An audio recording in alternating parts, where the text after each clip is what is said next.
ke Pak Nazarudin Umar dan juga ke Gusmis yang di studio. Ada Pak Ali di Probolinggo. Selamat pagi, Pak Ali. Selamat pagi, Pak Ali. Selamat pagi. Assalamualaikum Metro TV. Waalaikumsalam, Pak Ali. Semangat sekali. Silakan, Bapak. Usman Kantong. Ya, Pak. Silakan, Pak. Silakan, Pak. Ya. Mohon singkat pada Pak. Bulan depan sudah Ramadan loh ya. Ramadan ini adalah mulai di awal sampai terakhir kita harus tadarus loh. Ini sangat sudah luar biasa kebobrokan bangsa ini. Saya sudah dari awal sudah katakan bahwa Kementerian Agama ini adalah kementerian yang paling bobrok. Ini adalah satu-satunya tolak ukur bahwa yang namanya kementerian ini adalah biang kerok. Saya mengharapkan ada pertanggungjawaban. Kemarin menterinya kan sudah dihukum ini. Saya mengharapkan ada yang namanya dokterasi dan menterinya harus bertanggung jawab. Saya dari orang kampung itu menangis kalau namanya Al-Quran ini dikorupsi. Saya mengharapkan ada pertanggungjawaban dari Kementerian Agama. Terima kasih. Assalamualaikum. Waalaikumsalam, Pak Ali. Terima kasih untuk partisipasinya. Mungkin bisa dijawab dulu dengan Pak Wamen ya, Pak Nazarudin. Ini persepsi di masyarakat adalah bahwa korupsi di Kementerian Agama ini bukan hal yang baru lagi, bahkan sudah tidak ada yang heran lagi begitu di masyarakat. Masyarakat ini begitu memandang Kementerian Agama sangat korup. Bagaimana pendapat Anda atau tanggapan Anda, Pak Nazar? Iya, kalau boleh saya berpendapat ya selaku orang dalam di Kementerian Agama dalam periode ini, saya hanya ingin mengatakan juga satu hal pada masyarakat kita terutama umat Islam. Hati-hati juga ya, saya kok melihat kita harus fair juga melihat Kementerian Agama ini. Apa jadinya Kementerian Agama kalau diberondong secara sistematis ya, itu siapa yang akan rugi sebetulnya. Saya nggak tahu penelitian kita di dalam internal maupun di BPK, bahkan sekarang ini kan Kementerian Agama ini mendapatkan WPK. WPK itu kan tidak gampang ya, artinya walaupun masih ada DPP-nya, wajar tanpa pengecualian, itu kan sudah tingkat perhitungan dinilai oleh lembaga yang berwenang secara objektif ya. Masalah-masalah haji yang sering dikemukakan itu bukan bidang saya sebetulnya waktu saya jadi Dirjen Bimas Islam. Nah ini juga kami sedang melakukan pembenahan, sama juga pendidikan. Nah itu akhirnya tahun ini kita bisa naik dalam sangat menurut hemat saya, satker kita itu sampai lebih 4.000 ya. Bayangkan kalau kementerian lain itu hanya ada 4, ada 5, kita 4.000 sampai ke tingkat KUA. Dan alhamdulillah bisa mencapai tingkat WTP. Ini perlu diingat oleh para masyarakat dan terutama umat Islam.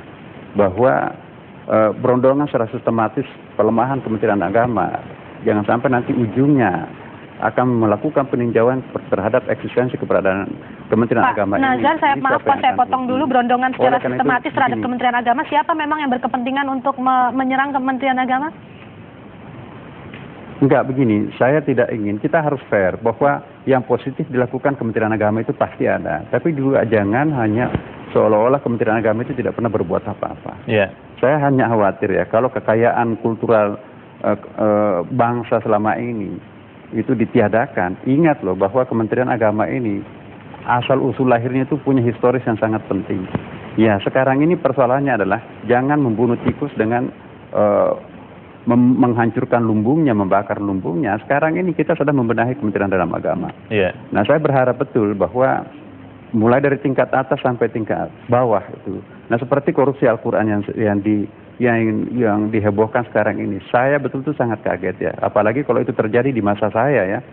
Nah, karena sejauh yang pengalaman saya itu tidak pernah kami lakukan temuan. Tapi kalau KPK misalnya menemukan seperti itu, saya lah yang paling pertama harus mendukung KPK. Baik, Pak Wamen, kita harus tahan lagi, boleh Pak Wamen. Anda ya. Silakan sesaat lagi, Pak. Korupsi di tempat lain, tapi jangan sampai Quran yang dikorupsi itu malah petaka buat kita akan lanjutkan sesaat lagi, Pak Nazarudin. Tetap bersama kami, obrolan pagi ini segera berlanjut di segmen berikut.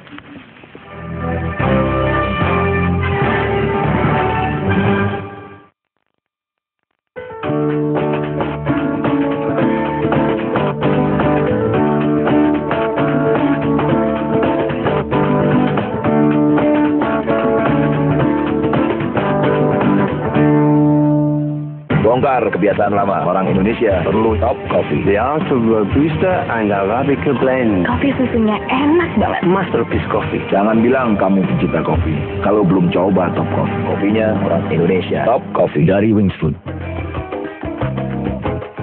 Kemacetan di Jakarta kronis? Bahkan hasil kajian menunjukkan bahwa tahun 2014 diperkirakan Jakarta akan macet total bila tidak ada solusi dari kemacetan yang semakin akut.